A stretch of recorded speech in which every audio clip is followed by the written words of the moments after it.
నేను ఏదైతే నీటి భద్రత గురించి మాట్లాడాను, నాగరిక ప్రపంచం మొత్తం ఎక్కడైతే బాగా అభివృద్ధి అయిందంటే ఎక్కడ నీళ్లుంటే అక్కడే అయింది. ఈ విషయం మీరు గుర్తుపెట్టుకోవాలి. ఈ రాయలసీమలో నేను కూడా పుట్టా. ఈ రాయలసీమలో నేను కష్టాలు చూసా. రాయలసీమ మీద ఆశ వదులుకున్నారు. ఎడారిగా మారిపోతుందన్నారు. ఎడారిగా మారిపోయిన సూచనలు కూడా వచ్చాయి. ఈ రాయలసీమ ఒకప్పుడు రతనాల సీమ ఎడారిగా మారిపోతుందంటే మొట్టమొదటిసారిగా మన ఆశలు చిగురించే విధంగా చేసిన వ్యక్తి నందమూరి తారక రామారావు గారు. నేను ముఖ్యమంత్రి అయిన తర్వాత కూడా అనంతపూర్లో రాయదుర్గం ఎడారిగా మారిపోతా ఉంటే డబ్బులు ఖర్చు పెట్టి ఎడారిగా మారకుండా ఉండాలంటే ఏం చేయాలో కార్యక్రమాలు చేశాను. అక్కడి నుంచి మన ప్రయాణం కొనసాగింది.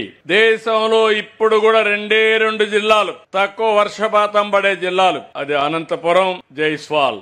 ఈ 2 జిల్లాలు ఉన్నాయి. అలాంటి ఉంటే ఈ రోజు అంద్రి నీవా తీసుకొచ్చాం, నగిరి గాలేరు తీసుకొచ్చాం, తెలుగు గంగ తీసుకొచ్చాం, కేసీ కెనాల్ ని అనుసంధానం చేశాం, హెచ్ఎల్సీ అన్ని తీసుకున్నాం. ఇవన్నీ చేస్తే ఎప్పుడో రాయలు కట్టినటువంటి రిజర్వాయర్లో నీళ్లు లేక ఎండిపోతే నిన్నే పుట్టపర్తిలో చూస్తే ఒకప్పుడు హెలికాప్టర్ తిరుగుతా చూసేవాడిని. చెట్టు కనపడేది కాదు, నీళ్లు కనపడేది కాదు.